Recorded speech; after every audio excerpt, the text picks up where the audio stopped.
Assalamualaikum warahmatullahi wabarakatuh. Alhamdulillahi rabbil alamin. Wassalatu wassalamul atammanil akmalani ala al-mab'uthi rahmatan lil alamin. Wa ashhadu an la ilaha illallah wahdahu la syarika lah. Wa ashhadu anna Muhammadan abduhu wa rasuluh. Sallallahu alaihi wa ala alihi wa sahbihi wa sallama tasliman katsira thumma amma ba'd. Allahumma anfa'na bima 'allamtana wa 'allimna ma yanfa'una warzuqna ilma. Alhamdulillah, kembali kita melanjutkan pembahasan kita membaca buku tafsir salat. Dan insyaallah di kesempatan kali ini kita akan mempelajari bagaimana cara memilih surat dalam salat yang sesuai sunnah, yaitu memilih surat yang dibaca setelah Al-Fatihah. Bagi Anda yang memiliki bukunya, silahkan dibuka di halaman 119. Sebelum kita membahas surat yang sesuai sunnah yang dibaca Nabi SAW ketika sholat, terlebih dahulu kita akan mengenal pembagian surat dalam Al-Quran dilihat dari panjang dan pendeknya. Dilihat dari panjang pendeknya, surat dalam Al-Quran terbagi menjadi 4. Yang pertama adalah surat At-Tiwal. Kata At-Tiwal berasal dari kata tawilun, yang artinya panjang. Sehingga kalau ada orang yang namanya Pak Tawil, berarti Pak tinggi, ya. Pak panjang. Surat At-Tiwal adalah surat yang panjang-panjang. Dalam Al-Quran jumlahnya ada 7, karena itu sering disebut dengan As-Sab'ut Tiwal. 7 surat yang panjang, yaitu Al-Baqarah, Ali Imran, An-Nisa, Al-Ma'idah, Al-An'am, Al-A'raf, dan Al-Anfal. Sementara At-Taubah tidak masuk. At-Taubah masuk dalam kategori surat Al-Mi'in. Sehingga As-Sab'ut Tiwal adalah 7 surat yang panjang yang ada di bagian awal Al-Quran selain Al-Fatihah. Kemudian surat yang kedua adalah surat Al-Mi'in. Disebut Mi'in dari kata Al-Mi'ah,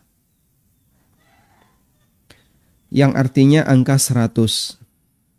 Surat Al-Mi'in atau surat Al-Mi'ah berarti surat yang jumlah ayatnya kurang lebih 100 ayat. Kurang lebih, ya. Bisa 100 lebih dikit atau kurang dari itu, maka disebut sebagai surat Al-Mi'in. Dan surat Al-Mi'in itu mulai dari surat At-Taubah. Kalau kita perhatikan, surat At-Taubah terdiri dari 187 ayat. Dan beberapa surat terdiri 129 ayat. Dan beberapa surat setelahnya ada 109, 123, dan seterusnya. Dan sifatnya mendekati. Termasuk surat Al-Kahfi 110 ayat, kemudian Maryam 98. Dia mendekati angka 100. Berikutnya adalah surat Al-Mathani. Dari kata sanna yusanni, yang artinya mengulang. Menurut keterangan Ibnu Abbas radhiyallahu anhuma dan Sa'id bin Jubair, disebut sebagai surat Al-Mathani karena Allah banyak mengulang-ulang kewajiban, mengulang-ulang tentang kewajiban al-faraid, tentang al-ahkam, hukum-hukum syariat, tentang al-qasas, kisah-kisah, kemudian juga tentang al-amthal, perumpamaan, dan seterusnya. Berdasarkan urutannya, surat Al-Mathani adalah surat setelah Al-Mi'in. Dan umumnya surat yang diawali dengan kata Hamim. Ya. Diawali dengan kata Hamim, dan beberapa surat yang di situ ada awalan berupa huruf muqatta'ah. Seperti surat Ar-Rum, Alif Lam Mim, Ghulibatir Rum. Kemudian juga beberapa surat yang diawali dengan hamim di bagian belakang cukup banyak ya. Makanya sering disebut dengan Al-Hamaim. Surat Al-Hamaim itu surat yang diawali dengan hamim. Surat Ghafir, ya, kemudian surat Fussilat itu berurutan. Dua-duanya diawali dengan hamim. Surat Asy-Syu'ara juga diawali dengan hamim. Kemudian juga surat Az-Zukhruf urutan berikutnya diawali dengan hamim. Makanya sering disebut dengan surat Al-Hamaim. Karena dia diawali dengan huruf muqatta'ah hamim. Yang keempat adalah surat Al-Mufassal. Dari kata Al-Faslu yang artinya batas. Dalam bahasa Arab, kelas itu disebut dengan fasl. Al-Faslul Awal, kelas pertama, kelas 1. Al-Faslul Tsani, kelas 2, dan begitu seterusnya. Disebut Al-Mufassal karena surat ini ayatnya pendek-pendek. Ada banyak batas-batas. Ya. Ayatnya pendek-pendek. Sehingga jumlah ayatnya banyak mengingat ayatnya pendek-pendek. Ya. Misalnya surat Qaf ya, dan seterusnya sampai surat An-Nas. Kita bisa lihat misalnya dalam surat Al-Muddatsir, ayatnya pendek-pendek.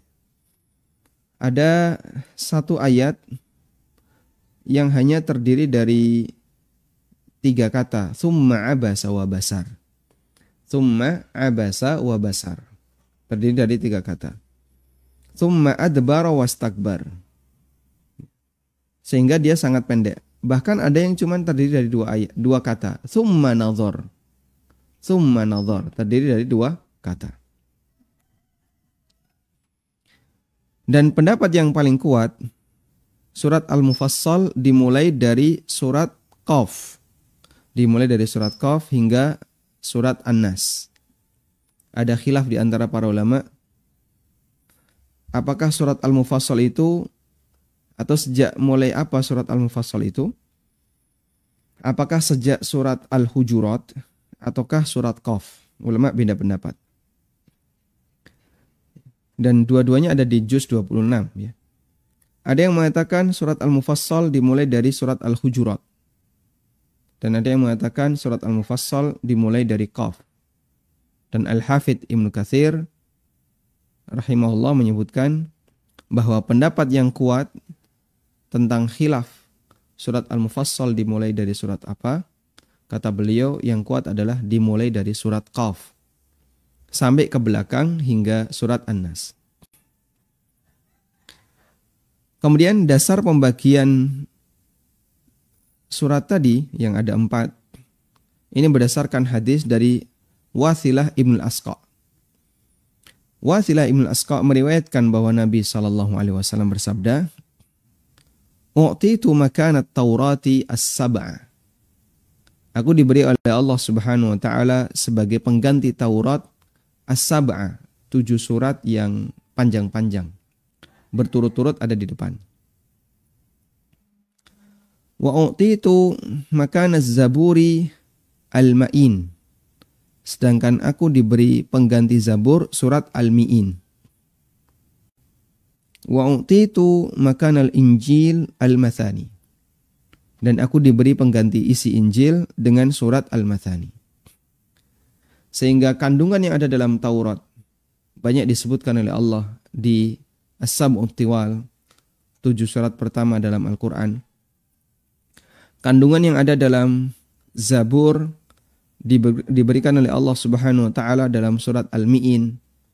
Kandungan dalam kitab Al-Injil diberikan oleh Allah Subhanahu wa taala kepada Nabi sallallahu alaihi wasallam dalam surat Al-Mathani. Lalu beliau mengatakan wa fuddiltu bil mufassal. Dan aku diberi tambahan dengan surat-surat Al-Mufassal. Sehingga di sini ada kelebihan dalam Al-Qur'an yang diberikan oleh Allah Subhanahu wa taala kepada nabinya sallallahu alaihi wasallam yang itu tidak ada pada kitab-kitab sebelumnya, yaitu Al-Mufassal. Selanjutnya, Al-Mufassal terbagi menjadi 3. Tiwal Mufassal, Wasat Mufassal, dan Qisar Mufassal. Tiwal, Wasat, Qisar. Panjang, pertengahan, dan pendek. Tiwal Mufassal berarti Mufassal yang panjang. Dimulai dari surat Qaf hingga surat Al-Mursalat. Akhir juz 29. Kemudian Wasat Mufassal adalah Mufassal pertengahan. Dimulai dari surat An-Naba hingga surat Ad-Duha. Kemudian Qisar Mufassal adalah Mufassal yang pendek. Dimulai dari surat Al-Insyirah, Alam Nashrah Laka Sadrak, sampai surat An-Nas. Baik, itu pembagian yang disampaikan oleh para ulama sebagaimana keterangan Ibnu Ashur dalam kitab beliau At-Tahrir wa Tanwir, kitab tafsir Ibnu Ashur. Dan jamaah yang dimuliakan Allah Subhanahu wa taala, memang terkadang ada sisi pengecualian. Ya, misalnya di Qisar Mufassal kok ada yang lebih panjang dibandingkan atasnya. Itu sifatnya hanya 1-2 pengecualian. Karena kalau kita perhatikan untuk Qisar Mufassal mulai dari surat apa? Al-Insyirah, ya. Alam Nashrah Laka Sadrak. Ya. Nanti akan ada surat Al-Alaq, akan ada surat Al-Bayyinah. Yang itu bisa jadi lebih panjang dibandingkan atasnya misalnya. Namun itu tidak menyebabkan dia keluar dari Qisar Mufassal. Tayyib. Dan kalau kita perhatikan rata-rata Qisar Mufassal jumlah ayatnya di bawah 10. Ya. Meskipun ada yang dia di atas 10 seperti Al-Qari'ah atau Al-Adiyat. Nah, dan ini pembagian yang disampaikan oleh para ulama. Nah, setelah kita paham pembagian seperti ini, nanti kita akan bisa memahami Nabi SAW kadang membaca Tiwal Mufassal atau kadang beliau membaca Wasat Mufassal. Istilah itu sudah tidak lagi asing bagi kita. Selanjutnya kita akan membaca tentang kaidah dalam memilih surat ketika sholat. Ada beberapa ketentuan umum dalam pemilihan surat ketika melaksanakan sholat. Yang pertama, pada asalnya orang yang sholat boleh membaca surat apapun setelah Al-Fatihah. Kita ulang, bahwa setiap orang boleh membaca surat apapun setelah Al-Fatihah. Sehingga kalau sholat subuh orang membaca surat Al-Kautsar boleh nggak? Inna a'tainakal kautsar. Silahkan. Tapi jadinya terlalu pendek. Meskipun diperbolehkan. Ini berdasarkan petunjuk Nabi SAW. Ketika beliau mengajari orang yang sholatnya salah, beliau mengatakan, "Idza qumta ila sholati fakabbir, tsumma qra' ma tayassara ma'aka minal Qur'an." Apabila kamu sholat, bertakbirlah ketika sudah siap. Artinya tidak perlu membaca doa tertentu. Tidak ada bacaan tertentu sebelum takbiratul ihram. Tsumma qra' ma tayassara ma'aka minal Qur'an. Setelah itu silahkan kamu baca bagian Quran yang mudah bagimu. Bagian Al-Quran yang mudah bagi kita, artinya surat apapun yang kamu hafal, surat apapun yang mudah bagimu untuk kamu baca. Sehingga di sini menunjukkan bahwasanya orang yang sholat boleh membaca surat apapun setelah Al-Fatihah. Yang kedua, dianjurkan untuk membaca satu surat utuh di setiap rakaat. Ya, dianjurkan untuk membaca satu surat utuh di setiap rakaat. Ini berdasarkan kebiasaan Nabi SAW seperti yang diceritakan oleh Abu Qatadah radhiyallahu anhu. Beliau mengatakan, "Kana an-nabiyyu sallallahu alaihi wasallam yaqra'u fi rak'ataini min adh-dhuhri wal 'ashri bi Fatihatil kitab wa suratin. Yakni yaqra'u suratan fi kulli rak'atin. Ketika sholat duhur dan asar, Nabi SAW terbiasa membaca Al-Fatihah dan satu surat dari Al-Quran. Maksudnya adalah beliau membaca satu surat dalam satu rakaat. Beliau membaca satu surat dalam satu rakaat. Muttafaqun alaih, hadis riwayat Bukhari Muslim. Dan dalam riwayat yang lain Rasulullah SAW bersabda, likulli suratin haqquha minar ruku'i was sujud. Likulli suratin hadduha minar ruku'i was sujud. Setiap surat itu memiliki hak, memiliki jatah untuk mendapatkan ruku' dan sujud. Sehingga kalau kita membaca surat, misalnya surat Al-Kautsar dalam satu rakaat, maka Al-Kautsar ini nanti dapat ruku' dan dapat sujud. Berdasarkan hadis ini, para ulama menyimpulkan bahwa membaca satu surat utuh yang pendek dalam satu rakaat lebih afdal. Membaca satu surat utuh dalam Al-Quran lebih afdal daripada membaca beberapa ayat dari surat yang panjang. Sehingga kita misalnya membaca surat Al-Baqarah, tapi hanya 10 ayat. Dengan membaca surat Al-Adiyat yang kurang lebih 11 ayat, maka lebih baik membaca surat Al-Adiyat utuh. Karena di sini putus, tidak sampai utuh satu suratnya, sementara yang ini utuh satu surat. An-Nawawi menjelaskan, suratun kamila afdal. Li'annahu idza qara'a suratan faqad yaqifu fi ghairi mawdi'il waqfi. Wa huwa inqita'ul kalamil murtabit wa qad yakhfa dzalika. Membaca satu surat yang sempurna itu lebih afdal. Ya.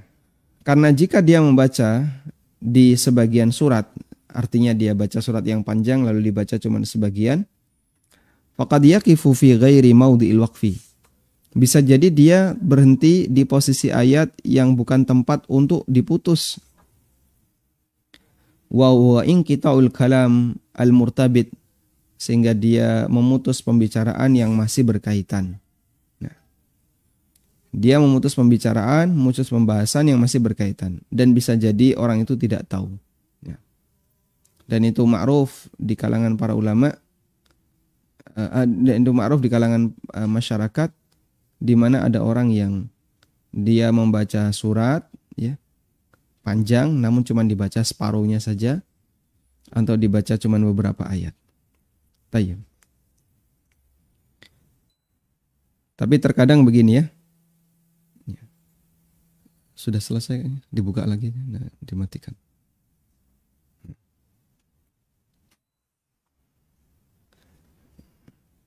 Nah, terkadang ada orang begini. Kalau saya surat pendek terus kayaknya gengsi. Makanya cari surat yang panjang. Dan surat yang panjang itu yang aneh-aneh misalnya, yang dia hafal. Tapi dia cuma hafal segitu aja. Walhamdulillah, insya Allah tidak masalah ya. Dia boleh membaca surat apapun. Cuman kata An-Nawawi, yang lebih afdal adalah membaca satu surat penuh. Nah, selanjutnya yang ketiga, boleh hanya membaca surat Al-Fatihah. Diperbolehkan hanya membaca surat Al-Fatihah. Nabi SAW pernah bertanya kepada seorang pemuda dari Bani Sulaim, "Kaifa tasna'u ya bna akhi idza shallaita?" Wahai putra saudaraku, apa yang kamu baca ketika kamu salat? Pemuda itu menjawab, "Aqra'u bi Fatihatil kitab wa as'alullahal jannata wa a'udzu bihi minan nar." Aku membaca Al-Fatihah lalu meminta surga kepada Allah dan berlindung dari neraka. Kemudian Rasulullah SAW menyetujui perbuatannya. Ya. Seperti ini pula yang aku baca. Dan ini ceritanya dalam hadis yang ma'ruf ya, dari Mu'adz bin Jabal radhiyallahu anhu. Mu'adz ibnu Jabal radhiyallahu anhu pernah melakukan sholat di Masjid Nabawi bersama Nabi SAW. Beliau jadi makmum, bermakmum di belakang Rasulullah SAW. Seusai sholat Isya di Masjid Nabawi, Mu'adz pulang ke kampungnya di Bani Sulaim. Sesampainya di Bani Sulaim, jamaah di situ sudah menunggu. Kampung Bani Sulaim sudah menunggu untuk sholat di musola Bani Sulaim. Lalu yang jadi imam Mu'adz ibnu Jabal. Sehingga beliau pulang dari Masjid Nabawi sudah larut malam. Sampai di kampung Bani Sulaim ya semakin malam. Kemudian Mu'adz ngimami dan beliau membaca surat Al-Baqarah sampai selesai. Nah, pemuda ini merasa kelamaan. Akhirnya beliau meninggalkan jamaah, kemudian sholat sendiri di belakang, terus pergi. Kemudian para jamaah yang lain melaporkan, tadi ada yang kayak gini. Karena kelamaan, dia mutus dari jamaah, lalu dia sholat sendiri terus pergi. Akhirnya apa kata Mu'adz? Innahu munafik. Orang itu munafik. Akan aku laporkan kepada Nabi SAW. Kemudian dua orang ini datang menghadap Rasulullah SAW dan Mu'adz melaporkan kejadian yang dialami. Lalu Nabi SAW bertanya kepada pemuda ini, Ya ibna akhi, kaifa tasna idza shallaita? Wahai putra saudaraku, apa yang kamu lakukan, apa yang kamu baca ketika kamu salat? Kemudian pemuda ini menjawab, aku baca Al-Fatihah dan aku minta kepada Allah surga dan berlindung dari neraka. Kemudian Rasulullah SAW mengatakan, Hakadha aqra' wa yaqra'u Mu'adz. Ya seperti ini yang saya baca dan yang dibaca oleh Mu'adz.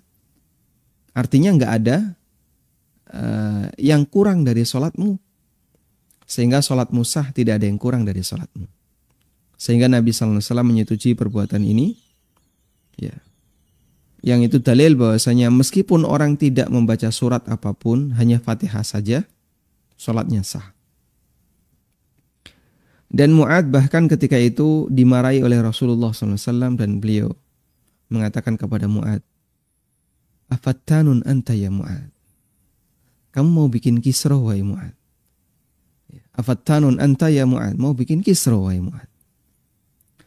Sudah sholatnya malam sekali, ya, karena baru pulang dari Masjid Nabawi, baru bisa ngimami di Masjid Bani Sulaim, yang dibaca surat Al-Baqarah.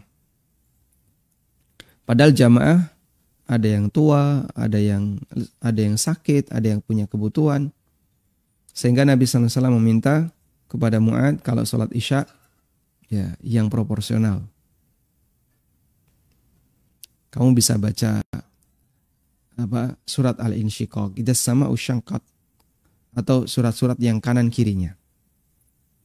Nah, selanjutnya kaidah yang keempat. Umumnya rakaat pertama lebih panjang dibandingkan rakaat kedua. Umumnya rakaat pertama lebih panjang dibandingkan rakaat yang kedua. Sebagaimana kebiasaan Nabi SAW yang diceritakan oleh Abu Qatadah. Ada dua nama yang mirip ya, ada Qatadah, ada Abu Qatadah. Kalau yang pakai Abu Qatadah ini nama sahabat. Kunyahnya sahabat. Kalau Qatadah saja tanpa Abu, itu nama ulama tabi'in. Sehingga dua hal ini perlu dibedakan ya. Abu Qatadah bercerita, wa kana yaqra'u fil asri bi Fatihatil kitab wa suratain. Wa kana yutawwilu fil ula wa kana yutawwilu fil raq'atil ula min salati subhi wa yuqassiru fil thaniyah. Nabi SAW ketika salat asar, beliau terbiasa membaca Al-Fatihah dan dua surat, yaitu di rakaat pertama dan kedua. Wa kana yutawwilu fil raq'atil ula min salati subhi. Dan beliau memanjangkan rakaat yang pertama dari salat subuh wa yuqassiru tsaniyah, dan beliau memendekkan bagian yang rakaat yang kedua. Sehingga rakaat pertama lebih panjang dibandingkan rakaat yang kedua, dan itu kebiasaan Nabi sallallahu alaihi wasallam. Nah, dan sebagian ulama mengatakan bahwa Nabi sallallahu alaihi wasallam melakukan seperti ini tujuannya adalah dalam rangka memberi kesempatan bagi para makmum yang masbuk agar mereka tidak ketinggalan rakaat. Sehingga boleh panjangkan sampai yang masbuk-masbuk bisa bergabung sehingga tidak ketinggalan satu rakaat. Baik. Dan itu artinya bahwa sholatnya Rasulullah SAW itu sambil memperhatikan kondisi makmum. Agar para makmum yang masbuk juga turut serta mendapatkan rakaat yang sempurna bersama imam, maka beliau SAW memanjangkan rakaat yang pertama. Yang kedua atau berikutnya, tidak dianjurkan untuk membaca surat di rakaat ketiga dan keempat, meskipun dibolehkan. Kami ulang ya, tidak dianjurkan meskipun dibolehkan membaca surat di rakaat ketiga dan keempat. Ulama berbeda pendapat tentang membaca surat setelah Al-Fatihah di rakaat ketiga dan keempat. Perbedaan ini hanya berkisar ya, tentang mana yang lebih afdal. Perbedaan dalam masalah afdaliyah. Mana yang lebih afdal, yang lebih sesuai sunnah di rakaat yang ketiga dan keempat. Apakah cukup membaca Al-Fatihah ataukah dianjurkan untuk ditambahi dengan surat yang lain? Imam Ibnu Khuzaimah dalam sahihnya mengatakan, ibahatul qiraah fil ukhrayaini minadz zuhri wal asri bi aktsara min fatihatil kitab wa hadha min ikhtilafil mubah la min ikhtilafil ladzi yakunu ahaduhuma mahdhura wal akharu mubahan. Boleh membaca di dua rakaat terakhir untuk salat duhur dan asar lebih dari surat Al-Fatihah. Wahada, dan ini termasuk perbedaan yang mubah, perbedaan pendapat yang sifatnya mubah. Bukan perbedaan yang satu hukumnya terlarang dan yang satu hukumnya mubah. Fajaizun ayyaqra'a fil ukhrayaini fi kulli rak'atin bi Fatihatin fayaqtasiru minal qira'ah 'alaiha. Diperbolehkan untuk membaca di dua rakaat yang terakhir di masing-masing rakaat dengan Al-Fatihah saja, sehingga cukup Al-Fatihah saja yang dibaca. Wa mubahun ayyuzada fil ukhrayaini 'ala Fatihatil kitab. Dan boleh juga untuk ditambah di dua rakaat terakhir melebihi dari Al-Fatihah, sehingga dia baca misalnya surat-surat yang lain lebih dari surat Al-Fatihah. Karena itulah Abul Hasanat Al-Laknawi, beliau mengingkari pendapat sebagian ulama yang menganjurkan sujud sahwi. Menganjurkan sujud sahwi bagi orang yang membaca surat setelah Al-Fatihah di rakaat yang ketiga dan keempat. Dalam kitab At-Ta'liqul Mumajjad, beliau mengatakan, wa aghrabu ba'di ashabina. Saya bacakan terjemahannya saja. Yang aneh, pendapat sebagian mazhab kami, yaitu mazhab Hanafi, ada yang mewajibkan sujud sahwi karena membaca surat di dua rakaat terakhir. Pendapat ini telah dibantah dengan bagus oleh para ulama yang mensyarah kitab Al-Maniyah, seperti Ibrahim Al-Halabi, Ibnu Amir Al-Halabi, dan ulama yang lainnya. Kita sangat yakin orang yang berpendapat demikian karena belum sampai kepadanya hadis. Andai telah sampai kepadanya hadis, tentu dia tidak akan mengucapkan demikian. Dan hadis yang dimaksud adalah riwayat Abu Bakar As-Siddiq radhiyallahu anhu, di mana Abu Bakar As-Siddiq punya kebiasaan ya, ketika di rakaat yang ketiga saat sholat maghrib, beliau membaca Rabbana la tuzigh qulubana ba'da idh hadaitana wa hab lana min ladunka rahmah innaka antal wahhab. Selanjutnya, yang keenam, umumnya urutan panjang salat dari yang paling panjang adalah sebagai berikut. Untuk salat 5 waktu ya. Umumnya urutan panjang untuk salat 5 waktu sebagai berikut. Subuh, zuhur, asar, isya, maghrib. Sesuai urutan setelah subuh. Subuh, zuhur, asar, terus bukan maghrib ya, tapi isya baru maghrib. Saya katakan umumnya, artinya kebalik bisa nggak? Ya sangat mungkin bisa kebalik. Sebagaimana hadis dari Abu Hurairah radhiyallahu anhu. Beliau mengatakan, "Ma ra'aitu ahadan ashbaha salatan bi Rasulillah sallallahu alaihi wasallam min fulanin kana bil Madinah." Aku belum pernah melihat ada orang yang salatnya lebih mirip dibandingkan salat Rasulullah SAW dibandingkan si fulan. Dan fulan ini, si A ini berada di Madinah. Qala Sulaiman, perawi yaitu Sulaiman mengatakan, "Fasallaitu ana wara'ahu." Maka aku pun salat di belakang si fulan ini. Fakana yutilu fil ulayaini minadz zuhri. Beliau memanjangkan 2 rakaat yang pertama dari salat zuhur. Wa yukhaffiful ukhrayaini, dan beliau memendekkan, ya, meringankan 2 rakaat terakhir. Wa yukhaffiful asra wa yaqra'u fil ulayaini minal maghrib bi qisaril mufassal. Dan beliau lebih meringankan salat asar. Dan beliau membaca di 2 rakaat salat maghrib dengan kisar mufassal. Wa fil isya'i bi wasatil mufassal wa fi subhi bi tiwalil mufassal. Nabi SAW ketika maghrib beliau membaca kisar mufassal, isya wasat mufassal, subuh tiwal mufassal. Tadi kita sudah dapat istilah itu, insya Allah mudah untuk dipahami. Ya. Hadis riwayat Ibnu Hibban. Sehingga kita bisa perhatikan di sini bahwa yang menjadi imam Madinah ketika itu dipuji oleh Abu Hurairah radhiyallahu anhu. Karena dianggap salatnya paling mirip dengan Nabi sallallahu alaihi wasallam. Selanjutnya, bagi imam maupun munfarid, bagi imam maupun orang yang salat sendirian, dianjurkan untuk membiasakan membaca tiwal mufassal dalam salat subuh, kisar mufassal ketika maghrib, dan wasat mufassal ketika zuhur, asar, dan isya.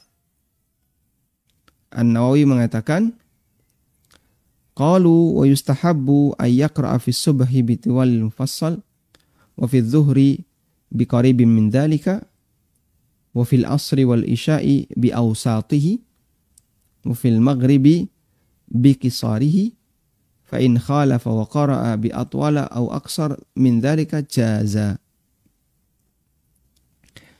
Qalu, para ulama Syafi'iyah mengatakan, wa yustahabbu, dianjurkan untuk membaca tiwal mufassal ketika salat subuh. Tiwal mufassal mulai dari apa?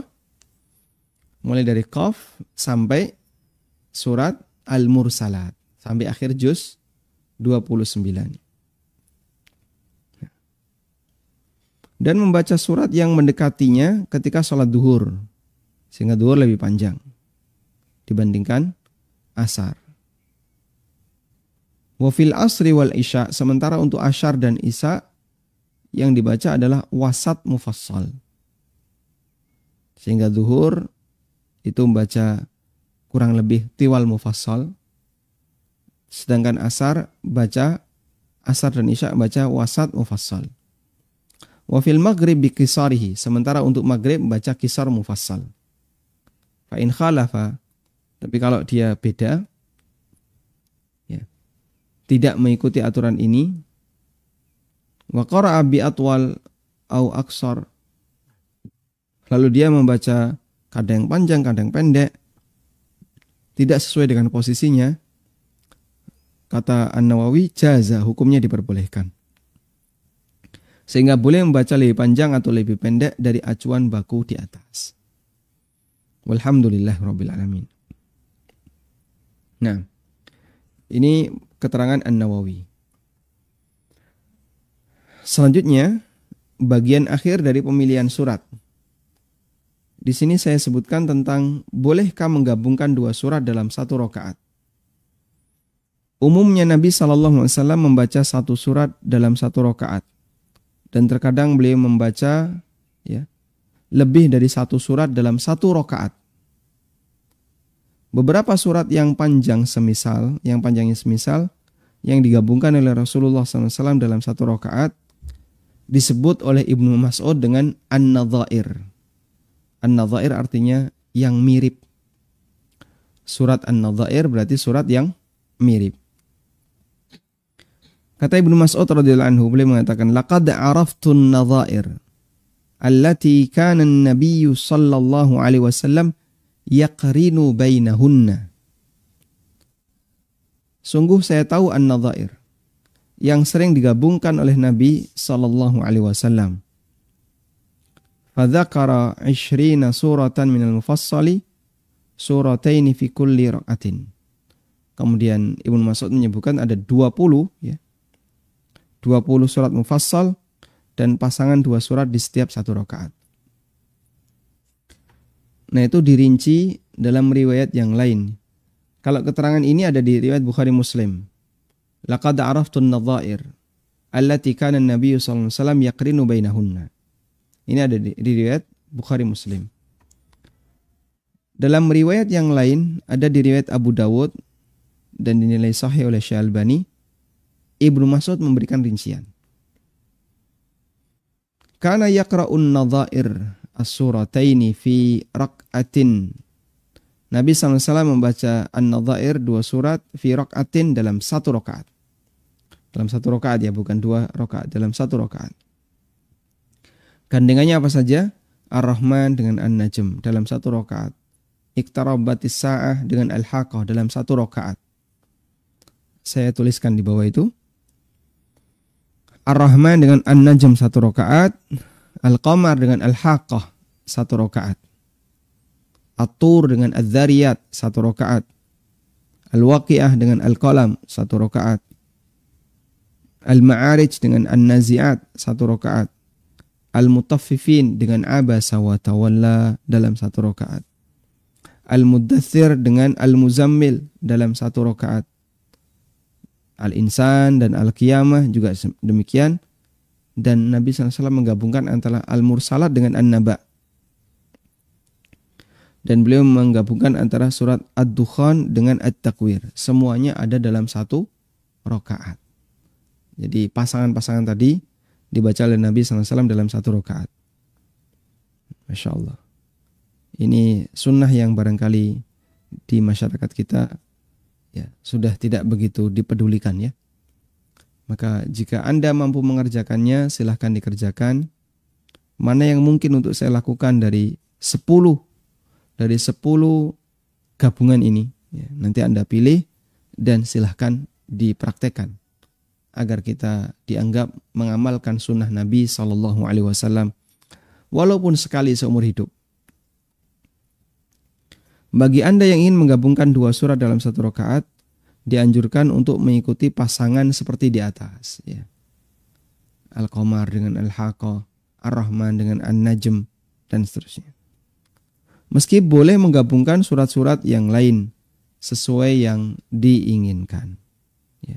Karena pada asalnya membaca surat di sini sifatnya anjuran dan tidak wajib. Wallahu a'lam. Baik, demikian yang bisa kita sampaikan sebagai muqaddimah. Semoga kita bisa mengambil pelajaran dari beberapa rincian ini. Sehingga selanjutnya adalah nanti kalau Anda membaca surat dalam Al-Quran, Anda butuh yang ini, butuh yang itu, sudah tahu petanya. Wassallallahu ala nabiyyina Muhammadin wa ala alihi wa sahbihi wa sallam wa akhiru da'wana anil hamdulillahi rabbil alamin. Donasi pembangunan Madinah Islamic Primary School Unit Kerajaan. Yayasan Amal Abadi Indonesia yang dibina oleh Ustadz Aminur Bait, STBA Hafizahullah, saat ini tengah membangun gedung sekolah dasar Tahfizul Quran Madinah Islamic Primary School atau STTQ MIPS Unit Kerajaan. Gedung ini dibangun di atas tanah seluas 646 meter persegi. Perkiraan biaya untuk pembangunan tahap pertama mencapai 2,6 miliar rupiah. Salurkan donasi Anda untuk pembangunan STTQ MIPS melalui rekening atas nama Yayasan Amal Abadi Indonesia, Bank Mandiri Syariah di nomor rekening 7441049999. Konfirmasi dan info donasi hubungi 082 12345 7441. Jazakumullahu khairan. من ذا الذي يقرض الله قرضا حسنا فيضاعفه له وله أجر كريم. Baik, selanjutnya kami persilahkan bagi Anda yang mau bergabung. Assalamualaikum warahmatullahi wabarakatuh. Waalaikumsalam warahmatullahi wabarakatuh. Silakan Bapak. Menyambung pertanyaan yang pernah saya tanyakan tentang imam yang nggak tartil, Ustadz waktu itu menyuruh untuk pindah masjid. Nah, bagaimana kalau kita sudah mencoba untuk pindah masjid, tapi ternyata di masjid itu imamnya tidak lebih baik dari masjid yang pertama, Ustaz. Masya Allah.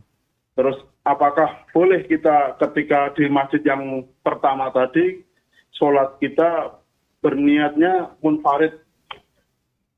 Dan apakah dengan pahalanya tetap 25 derajat atau 27 derajat, Ustaz?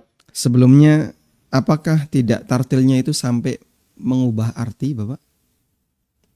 Tajwidnya jadi dari yang idhar, harusnya idhar jadi dipanjangkan gitu, Tat. Terus al-lazi jadi al-lazi, seperti itu. Al-lazi jadi al-lazi. Al-lazi. Jadi za. Jadi ya. Jadi zal jadi ya. Al-lazi. Kita sudah mencoba menyampaikan kepada DKM tentang kesalahan baca dari si imam, tapi belum juga ada perubahan. Apakah boleh kita langsung menyampaikan koreksi tersebut kepada si imam, Ustaz? Nah, Mbak. Mungkin itu saja, Ustaz. Jazakallahu khairan katsira, barakallahu fikum. Assalamualaikum warahmatullahi wabarakatuh. Waalaikumsalam warahmatullahi wabarakatuh. Barakallahu fikum. Jika Bapak kesulitan untuk bisa menjumpai masjid yang imamnya bacaannya tidak salah, ya, maka di posisi tertentu Bapak bisa sholat sendirian. Tapi di rumah, ya, kalau di masjid nanti bikin ribut jamaah. Sehingga untuk sementara sholat di rumah, dan Bapak bisa sampaikan kepada DKM tadi sudah bagus, ya. Kalau DKM ternyata barangkali malu atau ada ada hal yang kelihatannya keberatan untuk menyampaikan ke imam, maka coba sampaikan langsung ke yang bersangkutan. Ya, meskipun cukup beresiko, mungkin resikonya adalah Bapak akan menjadi orang yang dibenci atau dititeni ciri-cirinya. Oh, ini misalnya apa? Cingkrang, jenggoten. Wah, ini memang benih-benih radikal. Padahal maksud kita adalah untuk meluruskan orang yang bacaan Al-Qur'annya salah. Tapi kadang disebut radikal dan seterusnya. Tapi itulah resiko. Insya Allah tidak masalah. Dalam rangka untuk menyelamatkan sholat kita dan sholat para jamaah yang lainnya. Nanti Bapak bisa mengukur, ya, kira-kira kesalahan itu apakah sampai pada tingkatan membatalkan Fatihah atau tidak. Apakah sampai pada tingkatan lahnun jali atau tidak. Kalau sampai pada tingkatan lahnun jali, harus ngulang sholat. Tapi kalau tidak, insya Allah tidak masalah sholat di belakangnya. Wallahu a'lam. Silahkan. Assalamualaikum, Ustaz. Waalaikumsalam warahmatullahi. Ustaz, Anda ingin bertanya Ustaz, mengenai ketika membaca surat yang ada ayat sajadahnya. Nah, itu pada saat kemudian sampai pada ayat sajadah, untuk sujudnya itu apakah diawali dengan takbiratul ihram dan kemudian setelah bangkitnya juga dengan takbiratul ihram lagi? Ini dalam sholat atau di luar sholat? Dalam sholat, di dalam sholat. Nah, pertanyaan kedua, Ustaz, ketika kita Allah mudahkan untuk bisa bangun malam, lalu bangun pada saat waktu subuh itu sudah mepet ya, maka yang lebih diutamakan itu apakah melakukan 2 rakaat sholat tahajud atau sholat witir? Dan kalau sholat witir itu afdolnya itu apakah 3 rakaat atau 21 atau 1 atau berapa, Ustaz? Itu aja Ustaz pertanyaannya, Ustaz. Jazakallah khairan, Ustaz. Nah, barakallahu fikum. Untuk ayat sajdah ketika sholat, kita dianjurkan mengucapkan takbir. Namun bukan takbiratul ihram. Karena takbiratul ihram ketika sholat hanya sekali, yaitu takbir di awal. Sedangkan takbir selanjutnya adalah takbir intikal. Sehingga Bapak ketika usai membaca ayat sajdah dalam sholat, maka Bapak turun sujud sambil membaca takbir. Allahu Akbar turun, Allahu Akbar bangkit. Dan sujud tilawah ketika membaca ayat sajdah cuma sekali saja. Tidak perlu 2, tapi cukup sekali saja. Allahu Akbar sujud, Allahu Akbar bangkit. Kemudian apakah perlu mengangkat tangan? Wallahu a'lam, dohirnya tidak perlu. Karena di sini hanya sebatas penanda gerakan perpindahan.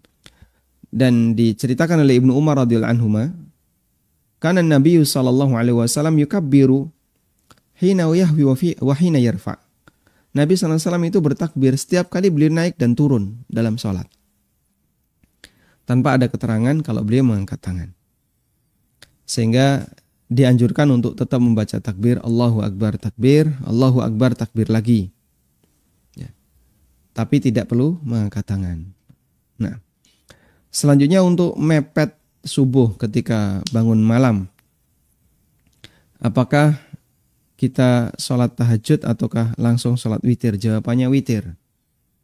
Li'annal witra haqqun, karena witir itu satu hal yang sangat ditekankan. Sehingga silakan Bapak witir, dan kalau waktunya cukup bisa witir 3 rakaat, kalau waktunya kurang cukup witir 1 rakaat. Dan witir minimal 1 rakaat insyaallah sah. Wallahu alam. Baik, silahkan. Waalaikumsalam warahmatullahi wabarakatuh. Ingin bertanya Ustaz, jika misal kita sedang sholat, terus kita niat mau membaca surat, tapi ternyata kita pas setelah baca Al-Fatihah membaca suratnya itu yang lain, gitu kan? Itu bagaimana hukumnya? Maksudnya gimana? Yang kedua, misalkan saya kan sholat wajib, di awal tuh saya niat nanti mau baca surat tertentu, tapi ternyata pas prakteknya tidak membaca surat itu, malah baca surat yang lain. Iya. Ya seperti itu.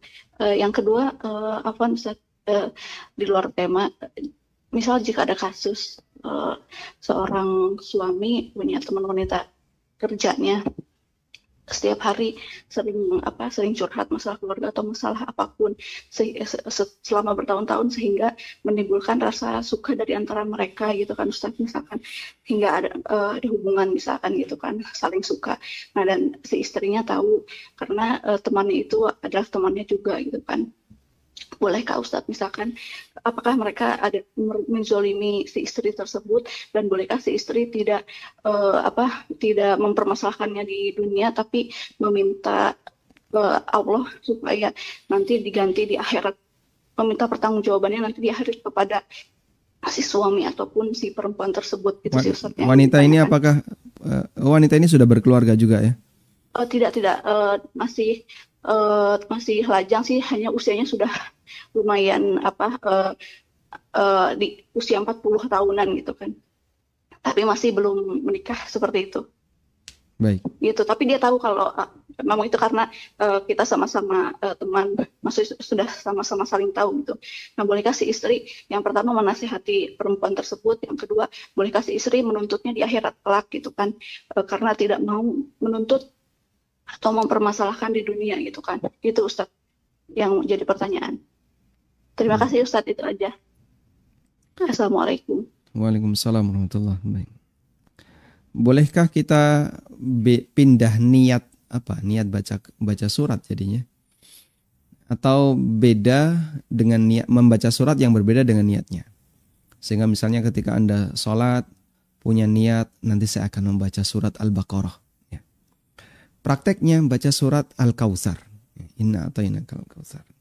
Bolehkah seperti itu? Jawabannya boleh. Karena niat dalam sholat adalah niat untuk mengerjakan sholatnya. Misalnya Anda sholat isya, ya niat sholat isya. Anda sholat maghrib, niat sholat maghrib. Jadi niat untuk jenis sholatnya. Sedangkan niat bacaan dalam sholat itu tidak diharuskan. Artinya itu boleh sifatnya insidental atau fleksibel. Sehingga misalnya Anda baru saja menghafal surat Al-Mutaffifin, baru selesai khatam menghafal surat Al-Mutaffifin, alhamdulillah. Lalu mau praktek dalam sholat. Ketika sudah takbiratul ihram, sudah selesai Fatihah, tiba-tiba ragu. Kenapa? Nggak pede. Biasanya gitu kan, nggak pede. Akhirnya daripada nanti salah-salah, tak ganti sajalah. Kemudian digantilah Inna a'tainakal kautsar. Ini pasti pede. Ya, kalau inna a'taina, nggak mungkin salah. Hukumnya diperbolehkan. Ada juga orang yang sudah menghafal surat atau menghafal doa. Ya. Saya baru saja menghafal doa iftitah yang panjang. Allahumma ba'id baini wa baina khatayaya kama ba'adta bainal masyriqi wal maghrib. Dalam kegiatan menghafal, kita sudah tutup buku, berani menghafal. Sudah lancar. Begitu sholat mau dipraktekkan, tiba-tiba muncul keraguan. Nanti jangan-jangan salah. Kalau salah dalam sholat nggak bisa buka buku. Kalau di luar sholat kan bisa buka buku. Kalau dalam sholat, Anda mau buka buku, bukunya di mana? Di meja sana. Masuk jalan. Akhirnya karena Anda nggak pede, terus ganti doa iftitah. Allahu Akbar kabira walhamdulillahi katsira. Sebagaimana kebiasaannya. Kalau ini terjadi tidak membatalkan sholat. Sehingga terjadi switch niat, ya, atau niat A malah yang diamalkan B dalam praktek bacaan la yadur, sama sekali nggak ngefek bagi ibadah sholatnya. Beda kalau switch niat, ya. Ada orang masuk masjid di waktu subuh. Saat dia masuk masjid, dia itu nggak ngeh ini qomatnya berapa menit lagi. Dia cuma lihat di alarm, 4 menit. Langsung dia sholat tahiyatul masjid. Di tengah sholat dia ingat, 4 menit kan sebentar lagi, qomat. Ini kalau tahiyatul masjid saya belum qobliyah subuh. Akhirnya dia switch dari tahiyatul masjid, niatnya di switch ke qobliyah subuh. Karena kalau tahiyatul masjid salam lalu qobliyah subuh, nanti ke pontal-pontal. Kan gitu ya. Nah, daripada buru-buru, nggak karuan sholatnya, akhirnya dia switch ke qobliyah subuh. Nggak bisa. Anda harus ngulang sholat dari awal. Karena qobliyah subuh adalah sholat muayyan, tidak boleh sholat muayyan itu niatnya tidak dari awal. Sehingga tidak boleh di tengah sudah takbiratul ihram baru pindah ke sholat muayyan, nggak bisa. Wallahu a'lam. Selanjutnya untuk kasus suami yang dia punya teman curhat wanita. Kadang suami membicarakan keluarganya, kadang wanita ini juga membicarakan keluarganya. Akhirnya mereka saling suka. Ya, ini termasuk salah satu di antara bibit perbuatan zina, yaitu zina perasaan, zina pendengaran. Dan Nabi SAW mengatakan, Innallaha kataba ala ibni Adam haddahu minaz zina la muhalata adraka minha la muhalata. Allah Subhanahu wa taala tetapkan kepada masing-masing Ibnu Adam, dia pasti punya jatah perbuatan zina. Pasti akan dia lakukan dan dia tidak bisa menghindar. Lalu Nabi SAW memberikan rincian. Wazinatul aini an-nadhar, wazinatul udunan as-sama, wazinatul udunaini as-sama, wazinatul yadaini al-batash, wazinatul qalbi at-tamanni. Zinanya mata dengan melihat, zinanya telinga dengan mendengar, zinanya tangan dengan menyentuh, zina hati dengan membayangkan. Wa yusaddiquha au yukadzibuha al-farj. Nah, yang penentunya adalah kemaluan. Apakah dia benarkan, apakah dia turuti semua keinginan zina itu ataukah tidak. Tayyib. Sehingga dalam hal ini kita nasihatkan untuk memberikan nasihat kepada suami semampu yang bisa dilakukan oleh sang istri, ya meskipun jadinya agak sedikit sensitif. Dan biasanya istri itu malu. Kenapa? Khawatir nanti disebut cemburu. Tapi nggak jadi masalah. Sampaikan. Jika memang di sini ada hal yang nggak benar, ya. Kecuali kalau misalnya sang suami punya keinginan untuk poligami. Daripada kamu seperti ini terus, sudahlah silahkan dinikahi saja. Sehingga punya istri 2, jadi poligami. Dan tidak dilarang kalau sudah seperti ini. Tapi kalau kucing-kucingan kayak gini ya, ini seperti anak remaja yang kucing-kucingan ya. Wallahu a'lam. Baik, silahkan. Assalamualaikum Ustaz. Waalaikumsalam warahmatullahi. Ya, Afan di luar tema Ustaz. Saya guru swasta guru di sekolah swasta Ustaz. Jadi misalnya saya ditunjuk sebagai bendahara BOS atau bendahara pengadaan barang dan jasa sekolah. Apakah dibolehkan jika saya yang menjual atau keluarga saya tadi, istri saya misalnya yang menjual ke sekolah melalui saya gitu Ustaz. Bagaimana hukumnya? Jadi saya membeli barang misalnya ATK kepada istri saya atau kepada keluarga saya yang lain. Terus yang kedua Ustaz, di sekolah kan ada koperasi sekolah yang anggotanya juga guru-guru di sekolah itu dan juga di luar sekolah. Jadi misalnya koperasi sekolah yang memenuhi kebutuhan sekolah itu, bagaimana dengan nota pencatatannya Ustaz? Karena di dana BOS itu ada pajaknya gitu Ustaz. Apakah diboleh misalnya belanja 1 juta, nanti di pelaporannya harus beserta pajaknya 10%, jadi 1.100.000. Bisa diulang Pak, koperasi sekolah belanja 1 juta? Koperasi sekolah kan sekolah butuh ATK misalnya dengan nominal 1 juta. Nah, lalu koperasi sekolah bisa memenuhinya. Dibuatlah di nota itu menjadi 1.100.000 Ustaz. Ditambah pajak 10% ya. Tapi yang dibayarkan tetap 1 juta kepada koperasinya. Gitu, yang nanggung pajak siapa? Nanti sekolah Ustaz yang membayarkan pajaknya. Jadi dari nominal 1 juta itu ditambahkan 100 menjadi 1.100.000, lalu sekolah yang menyetorkan melalui bank pajaknya Ustaz. Oh gitu. Bukan koperasinya yang membayarkan pajaknya. Tapi di nota dari koperasi itu dibuat menjadi 1.100.000 Ustaz. Baik. Nah, itu saja Ustaz. Syukran jazakallahu khair. Jazakumullah. Assalamualaikum warahmatullahi wabarakatuh. Waalaikumsalam warahmatullahi wabarakatuh. Saya kutipkan untuk pertanyaan Bapak yang pertama ya. Bapak di posisi sebagai bagian pengadaan. Namun kemudian Bapak yang menjual barang itu untuk sekolahan. Jadi kalau kita buat skemanya seperti ini ya. Ini sekolah, kemudian sekolah menunjuk wakil. Wakil ini bagian pengadaan. Wakil ini bagian pengadaan ya. Sehingga posisi bagian pengadaan, status dia adalah sebagai wakil. Wakil dari sekolah. Nah kemudian bagian pengadaan ini bertransaksi dengan orang ketiga untuk pengadaan barang. Sebutlah toko X. Nah, kalau toko X ini orang lain, nggak ada masalah. Namun Anda sebagai wakil bagian pengadaan dilarang keras mendapatkan fee atau tips apapun dari toko X. Apalagi kalau misalnya diadakan tender. Ada toko X, ada toko-toko yang lain sehingga dibuat tender gitu ya. Ada toko Y, ada toko Z, dibuat tender. Sekolah kami butuh ATK yang nilainya 1M misalnya. Atau sebuah instansi butuh ATK nilainya 1M. Ikutlah tender, ada 10 vendor yang ikut misalnya. Ada banyak toko ikut. Akhirnya mereka akan melakukan pendekatan.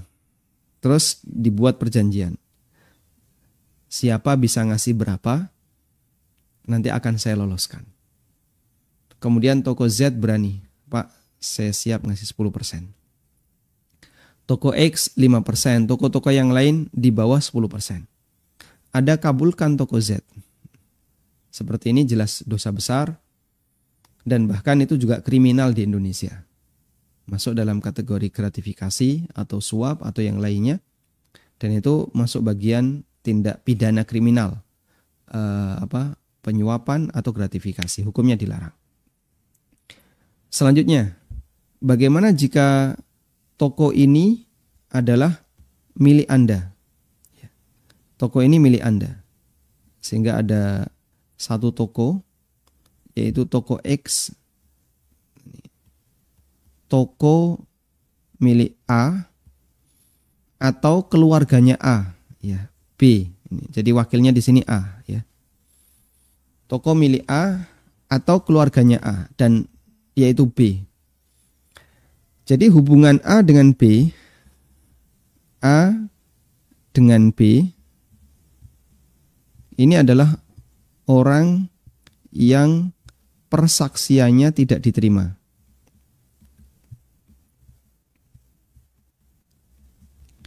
Maksudnya bagaimana? Persaksiannya tidak diterima. A kalau bersaksi untuk B atau B bersaksi untuk A di pengadilan itu nggak diterima. Kenapa? Ini keluarga dekat. Dan keluarga dekat persaksiannya ada dugaan kuat, persaksiannya itu nggak jujur. Sehingga dalam dunia pengadilan, keluarga yang dekat itu posisi persaksiannya tidak diterima karena dia sebagai keluarga dekat. Misalnya anak dengan bapak atau suami dengan istri atau saudara kandung, itu persaksiannya tidak diterima. Sehingga si A melakukan sebuah perbuatan lalu dia dihakimi. Si B sebagai istrinya yang jadi saksi. Ya kalau B istrinya jadi saksi, ya pasti dia akan membela si A. Sehingga nanti dia nggak jujur saat menyampaikan persaksian. Makanya seperti ini, la tuqbal syahadatuhum. Nah, dalam Mausu'ah Fiqhiyah, saya kutipkan di sini. Mengenai hukum syira'ul wakil limuwakilihi min malihil khas bihi. Au min malil ladzi la tuqbal syahadatuhum lil wakil. Mengenai hukum, bolehkah wakil, yaitu si A, membelikan barang dari tokonya sendiri atau dari orang yang tidak diterima persaksiannya, dari B yang merupakan keluarganya sendiri. Fadhabal Hanafiyah ila annal wakil bisyira' ila yamliku syira' min nafsihi li muwakkilihi hatta walau adhina lahul muwakkil fi dzalika. Menurut pendapat Hanafiyah enggak boleh. Hanafi seperti ini dilarang. Seperti ini dilarang meski dapat izin. Meski dapat izin dari muwakil, dari sekolah. Sehingga Anda sebagai wakil bagian pengadaan menyampaikan kepada kepala sekolah, Pak, saya kan bagian pengadaan ATK dan saya nanti bisa nyetok ini, Pak. Nanti sekolah bisa beli dari saya. Nah, nanti sekolah bisa beli dari saya sehingga tidak perlu beli keluar. Lalu pihak kepala sekolah mengizinkan, oh tidak apa-apa, pokoknya diatur aja. Nanti margin punya kamu. Menurut Hanafiyah tidak boleh. Li'anna al-huquqa fi babil bai'i wasyira' tarji'u ilal wakil. Fayu'addi dhalika ilal ihala. Wa huwa ayyakuna syakhsul wahid fi zamanin wahid musallaman wa mutasalliman mutalaban wa mutaliban. Wa li'annahu muttaham fi syira'i min nafsihi. Karena kalau ini terjadi, maka jadinya penjual dan pembeli itu satu tempat. Sehingga status wakil dan toko A ini orangnya sama. Dia penjual dan sekaligus pembeli pada satu orang yang sama di satu waktu yang sama. Sementara dalam mazhab Malikiyah dan Hambali, wa indal Malikiyah fil mu'tamad. Menurut Malikiyah dalam pendapat yang jadi acuan dan juga Hambali fil mazhab dalam pendapat resminya, syira'ul wakil lil muwakkil mimma yamlikuhul wakil la yasihu. Wakil membeli barang dari dirinya sendiri yang dimiliki oleh wakil ini nggak boleh. Sehingga sekolah nyuruh A, tolong belikan pulpen 100 biji. Posisi A kan sebagai wakil. Lalu A mengambil pulpen 100 biji itu dari tokonya sendiri. Menurut Malikiyah dan Hambali tidak boleh, la yasihu. Li'anna al-urfa fi syira'i syira'ur rajuli min ghairihi. Karena ya, yang menjadi urf, namanya orang itu kalau beli ya beli dari orang lain, bukan beli dari dirinya sendiri. Fahamalat al-wakalatu alaihi wa kama law saraha bihi li'annahu yalhaquhu bihi tuhmatun. Dan ketika itu dilakukan akan ada bentuk kecurigaan, ya. Potensi kecurigaan dari pihak masyarakat. Mungkin guru-guru yang lain dan seterusnya. Oh, enak bagian pengadaan. Kalau bisa kayak gini, mending saya aja yang jadi bagian pengadaan. Dia bisa ngambil margin tambahan. Ada potensi tuhmah seperti itu.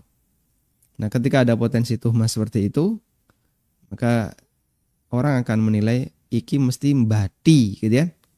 Ini mesti pengen ngambil untung lebih. Nah, sehingga bagian pengadaan melakukan hal yang seperti itu, di mana dia membuat toko sendiri, lalu nanti dia dapat margin. Nah, ini di dunia instansi pemerintahan yang paling basah itu bagian pengadaan. Saya pernah ngisi di sebuah perusahaan swasta, ya. Kemudian pemiliknya memohon atau minta agar ini tolong sampaikan tentang masalah uang tips dan seterusnya. Akhirnya dia cerita. Jadi ceritanya begini. Karyawan yang berurusan dengan klien itu sering dapat tips, dapat amplop, dapat tips. Dan itu diketahui oleh karyawan yang ada di dalam kantor, yang dia tidak berurusan dengan klien. Nah, karyawan dalam kantor yang tidak berurusan dengan klien ini nggak pernah dapat. Akhirnya terjadilah ketegangan. Terjadi ketegangan. Nah, itu salah satu di antara contoh. Sehingga mereka berjuang bersama, sama-sama karyawan, itu kok enak, dia bisa dapat lebih. Padahal kita digaji, sama-sama digaji dengan kerja kita. Nah, akhirnya beliau meminta saya memberikan penjelasan itu, dan setelah clear semuanya, selanjutnya perusahaan memutuskan dilarang apapun pokoknya menerima tips dari klien. Karena ini jadinya suasana kerja jadi nggak sehat. Wallahu ta'ala alam. Baik, mungkin demikian yang bisa kita bahas di kesempatan kali ini. Semoga bermanfaat. Wassallallahu ala nabiyyina Muhammadin wa ala alihi wa sahbihi wa sallam. Wa akhiru da'wana anil hamdulillahi rabbil alamin. Wassalamualaikum warahmatullahi wabarakatuh.